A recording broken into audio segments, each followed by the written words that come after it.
Kwekwe, Urukut, Tanse, hello, bonjour. Welcome, Minister Miller, Chief Cadmus Delorme, Raymond Frogner, Christy Karen, and everyone present with us today. I would like to invite Chief Cadmus Delorme, chairperson of the Residential School Documents Advisory Committee, to provide opening remarks.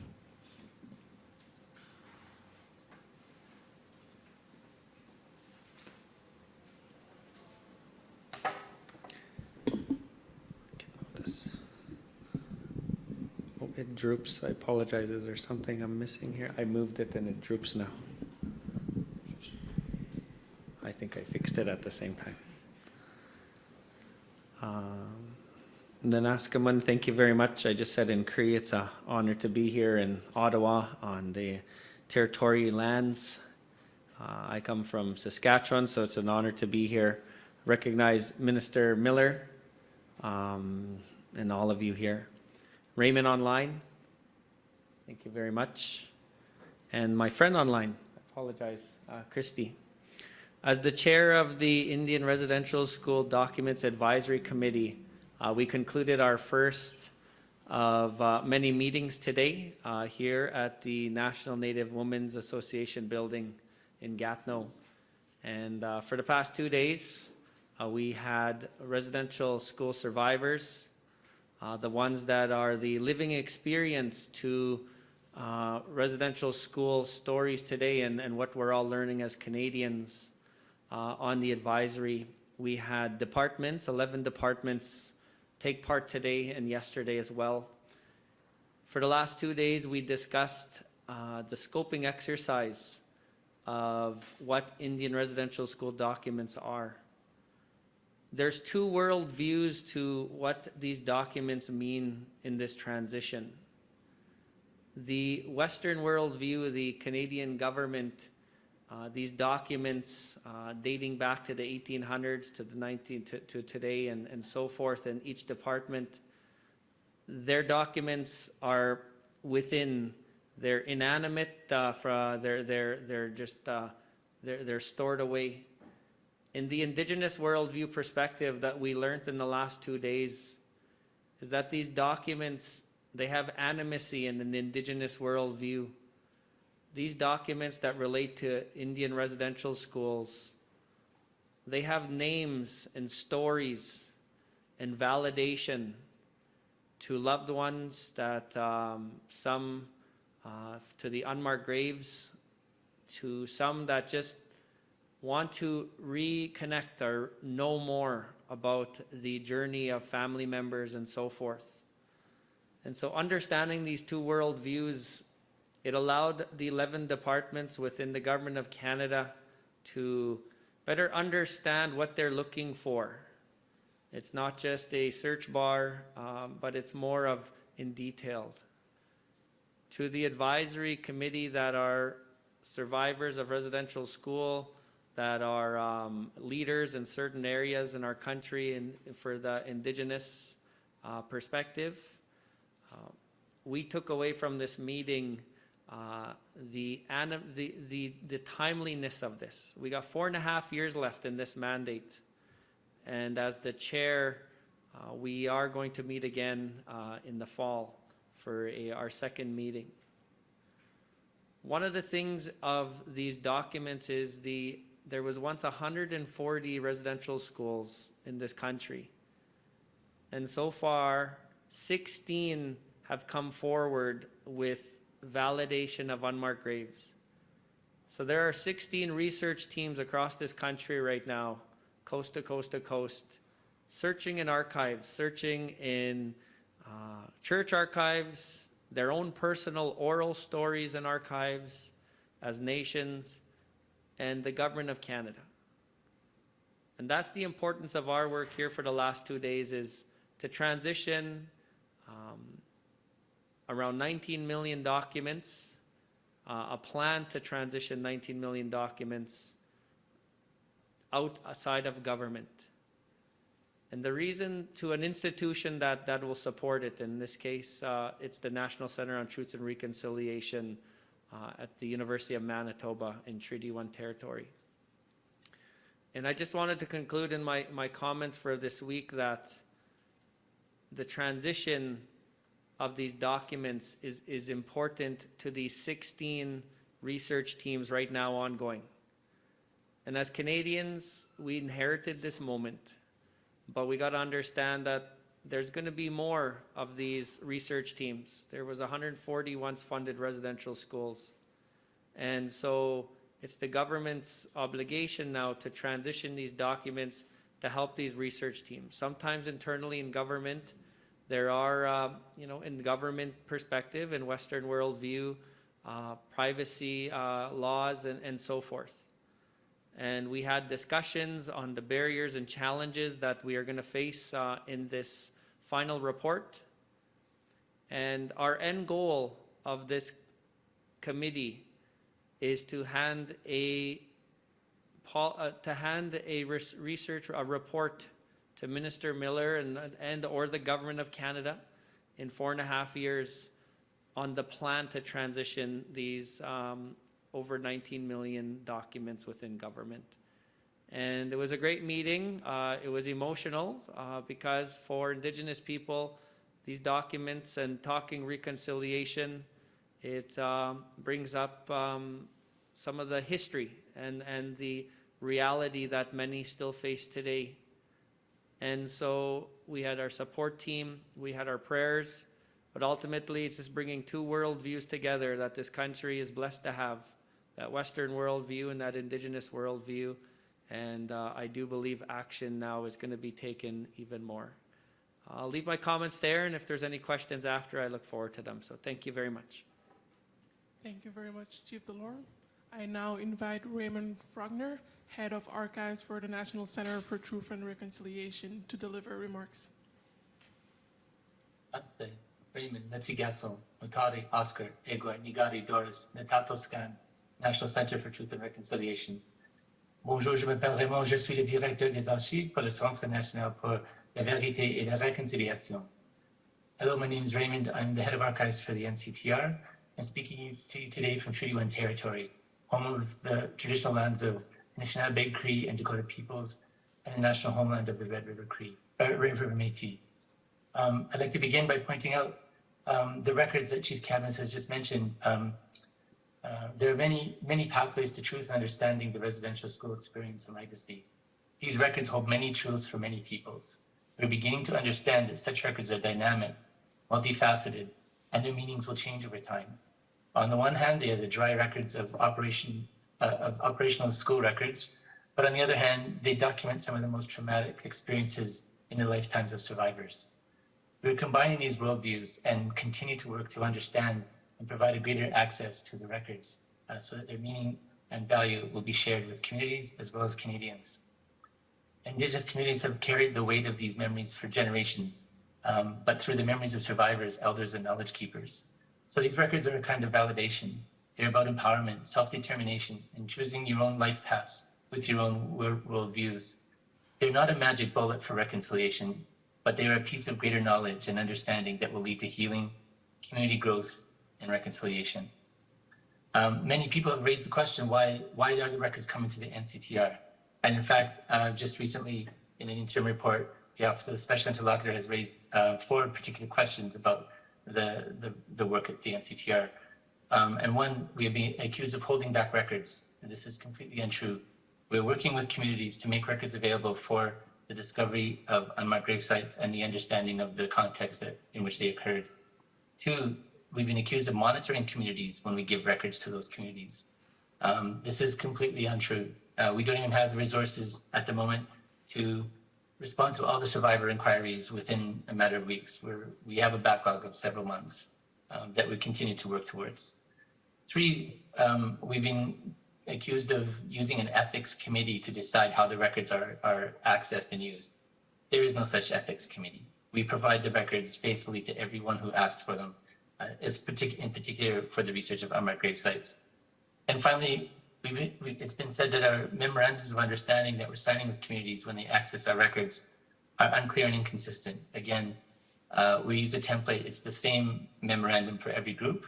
So there is a complete consistency. And I might add to this, we're the only public archive, to my knowledge, in this country that supplies a complete and total access to all the records in our internal database that are basically all the records of our holdings, which we are supplying to communities when they're doing their unmarked burial site research.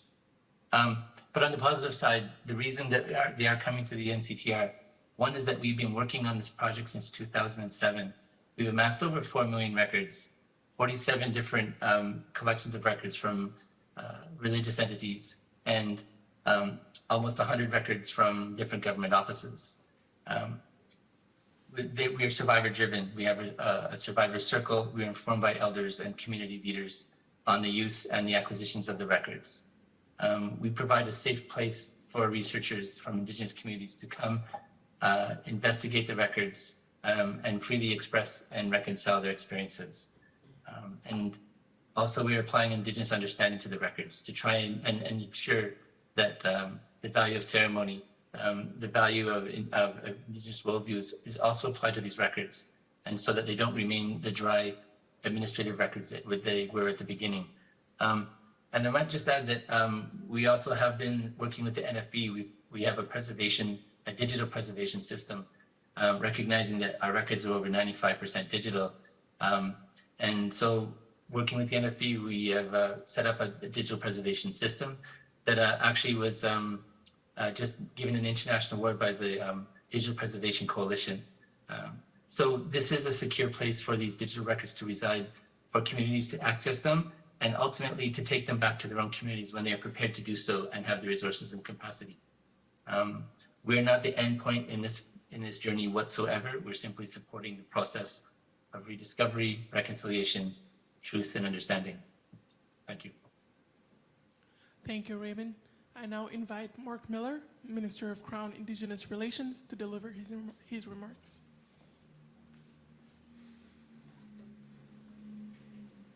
Tanse, hello, bonjour, kwekwe, ulukut. Thanks for joining us today on the unceded traditional territory of the Algonquin Anishinaabe people for this important announcement. A special thank you to former Chief Cadmus Delorme, the chairperson of the Residential School Documents Advisory Committee, and Raymond Frogner of the National Center for Truth and Reconciliation, who you just heard, for being with me here today. You do important work to pursue the truth in this country, and I want to personally thank you for your leadership and commitment to this.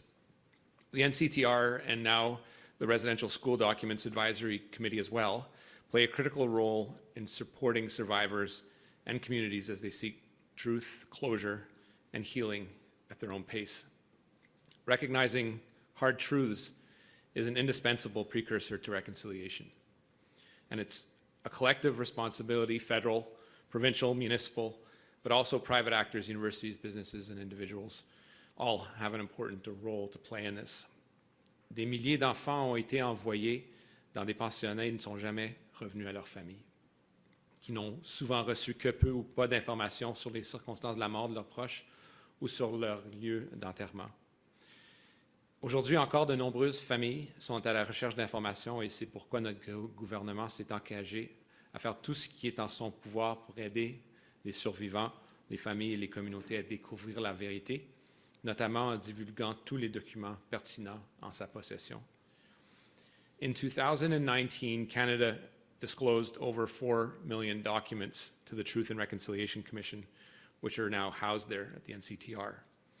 In December of 2021, I issued a directive to my department to take all necessary measures to hand over any additional relevant school narratives and associated documents to the NCTR.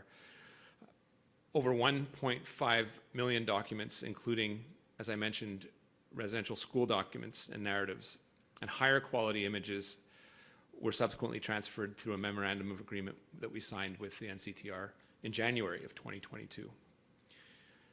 I further issued a directive to all Crown and Indigenous Relations Department officials to immediately take all necessary and reasonable steps to preserve all information that is relevant or potentially related to historic harms committed against Indigenous children. This includes ensuring that documents are not destroyed, lost, or relinquished to others, or either intentionally or inadvertently, such as through departmental standard record retention policies and destruction policies. These needed to remain unmodified and remain accessible. To ensure that no stone was left unturned, I also asked my department to conduct a broader internal review of existing documents, requested the development of a new structure to govern cross-government document disclosure, and the formation of this committee today, an advisory committee to identify and propose solutions for the disclosure of relevant documents of historical interests. Switching from a legal responsibility to a moral one has not been an easy process, but it's been a necessary one. Les fonctionnaires du département ont également collaboré avec des fonctionnaires de l'ensemble du gouvernement afin d'identifier les documents présentant un intérêt pour les différents services. Le comité consultatif sur les documents relatifs aux pensionnats est le résultat de cette orientation et c'est la raison pour laquelle nous sommes ici aujourd'hui. This past February, Chief Delorme accepted to be the chair of the committee, and today the full committee has concluded its first meeting. I'd like to extend my thanks to every member for their commitment and dedication for this important work. Regarding the broader internal review, an initial scoping exercise was undertaken by 13 federal departments and agencies that identified approximately 23 million potentially relevant documents. Many of these documents go beyond what we disclosed to the TRC and the more than 1.5 additional documents and images that we recently provided to the NCTR last year. 13 million documents alone are from the Department of Crown-Indigenous Relations. We expect that most of these are regarding the implementation of the Indian Residential School Settlement Agreement.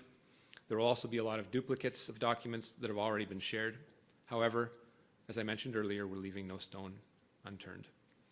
Une fois l'examen du champ d'application finalisé, nous attendrons les recommandations du comité sur la manière de rassembler les documents dans une collection qui sera accessible et standardisée. Nous attendrons également les recommandations du comité de manière d'éliminer les obstacles au partage des documents. Again, I want to thank and welcome the committee members to this important work, as well as for their guidance in respecting survivors' and families' wishes and ensuring that Indigenous nations and communities and survivors are reflected in decisions about document sharing. Il est important de revoir et de réformer nos procédures de partage des documents relatifs aux pensionnats pour remplir notre obligation morale à l'égard des peuples autochtones. If even one of these documents allows a survivor to gain a sense of closure, that is a measure of success. Thanks for being here today to witness this important step towards rebuilding trust, strengthening relationships, and advancing reconciliation. Miigwech, Kanamik, Marci, merci, and thank you. Thank you, Minister. Joining us for the Q&A portion of the event are all the speakers of the day, Minister Miller, Chief Delorme, Raymond Frogner, and Christy Karen, Director General, Settlement Agreement and Childhood Claims Branch. We will now take questions from the media joining us virtually. One question, one follow-up each. Please use the raise hand function. Mention your name and the media outlet you represent. Any questions online?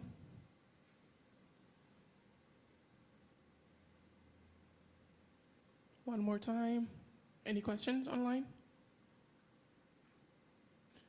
Okay, we will now turn to those present with us in the room.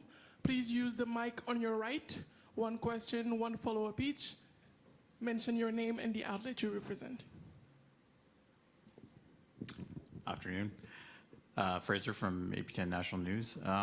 Actually, this is just a background question, but have the names of the people on the committee been released, or who's comprising it?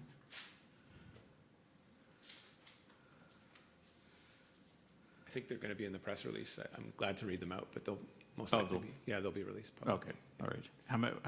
How large is the committee, or how many people on it?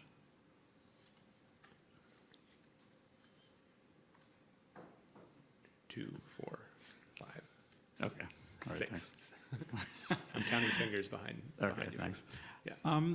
You mentioned the scope of the work that I guess the committee will be doing and looking at accessing documents, things like that. But do you have any idea how many documents for privacy, legalities, things like that will not be accessible? Or you could present or tell me some of the challenges of making all documents available.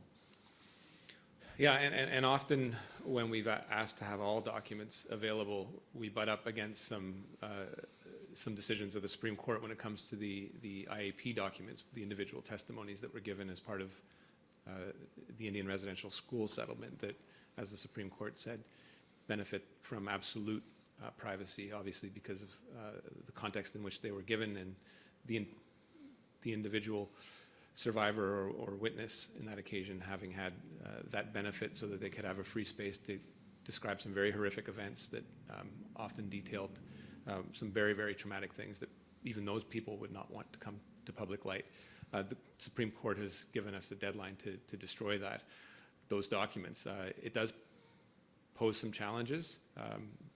Parliament cannot readily overturn Supreme Court decisions, but there is a value in that preservation. It is not necessarily a decision I agree with, but at times have to respect. And so getting to that space where we can have information that could be triangulated, give a pattern of behavior without giving up individuals, creating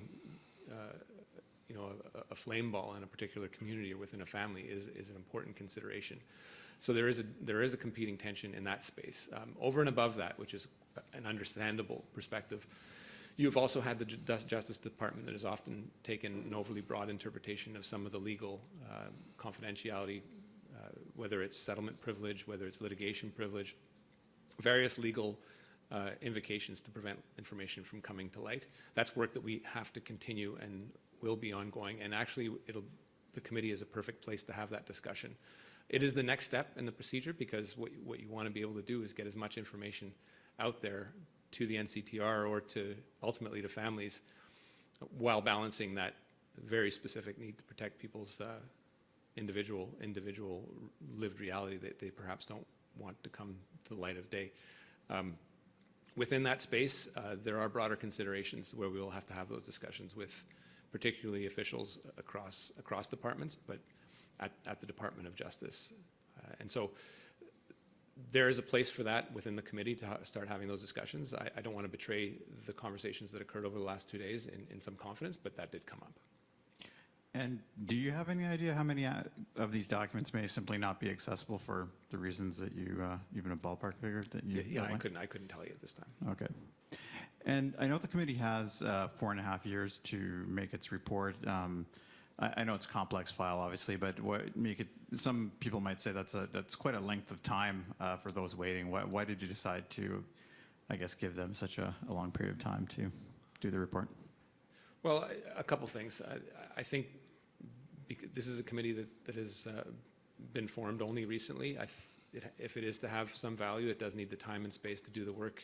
This isn't about preventing ongoing disclosure. I think the committee will probably have a discussion about ongoing disclosure of documents that are in a readily readable format to the NCTR, but also about procedures in doing ongoing disclosure, in creating and identifying categories where we can work a little better with the organizations that stand as third parties, as custodians of that information, namely the NCTR.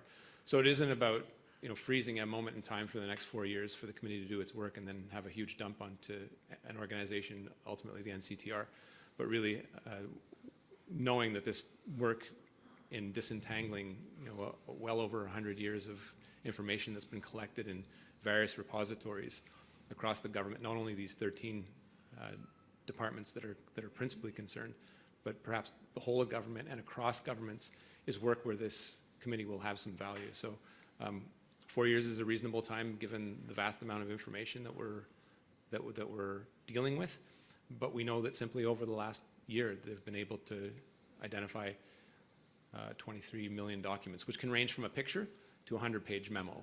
And so there's no uniformity as to what one document consists of, but getting that in some sense of order that is therefore readable for survivors so that they can achieve that measure of closure is important work that will be ongoing. Okay, and I was told I could ask a third question, so I guess I'm going to ask a third question. Can you give us an update on the all-across residential day school and some of the legal actions going on from the federal government's perspective? Yep, absolutely.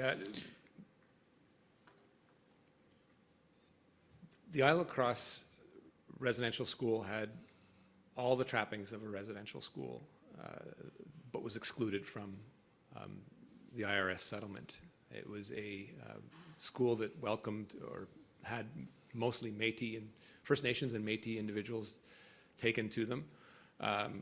And the people at that school suffered some of the same, much the same horrors as anyone else that was achieved compensation for under the IRS settlement. And to this day, those survivors have not achieved any form of legal settlement.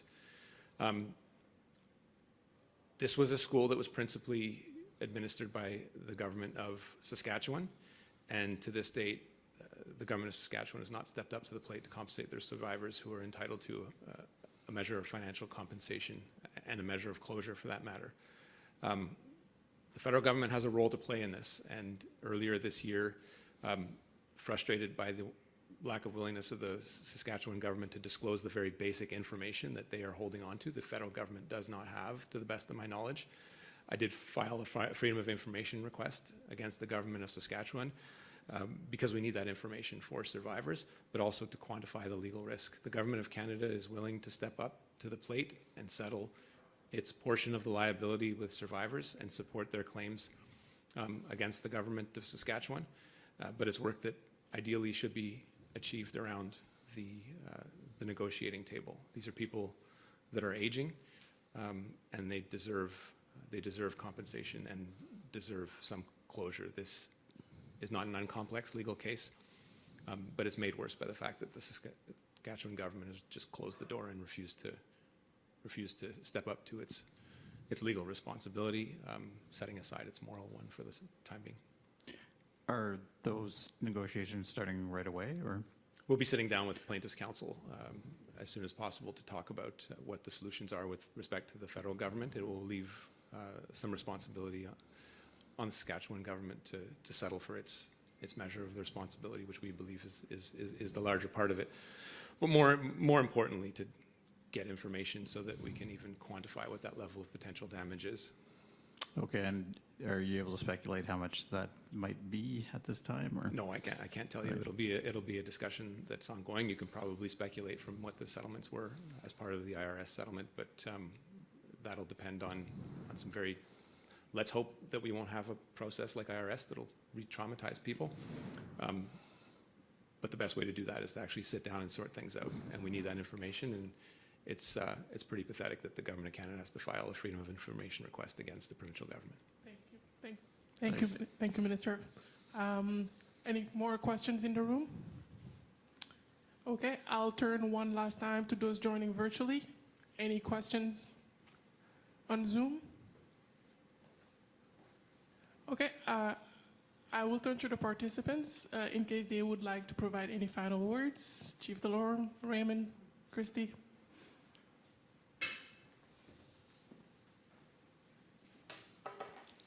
Thank you. I just wanted to use my last moment here in closing of this media portion that this committee's role is to help in Canada's journey in reconciliation. Truth and reconciliation is amongst us, and there's many roles that us as Canadians do, as governments do, and institutions, business, and so forth. The Government of Canada has called upon some amazing people across this country, survivors and ones that are leading institutions, to help the government transition documents. This might be a discussion about documents, but it's to help truth-telling. It's to help Top Waywin and Cree. And the more that as Canadians we learn the truth and accept the truth, the more that reconciliation can come with more strategic and open-minded. And right now, there is sometimes the denialist side of things. And we just got to understand that the opposite of reconciliation is ignorance to the truth. And sometimes it's tough to accept what we all inherited. But I just say that we must do this with an open heart and open mind. And this committee's role is to help this country in moving forward in reconciliation. And we look forward to a final report in 4.5 years, and we will do our work with the Government of Canada. So thank you very much. Thank you, Chief Delorme. Any words from those joining virtually? Raymond, Christy? Okay. This now concludes our press conference. Thank you for joining today. Miigwech, Kuyanamek, Marcy, merci. Thank you.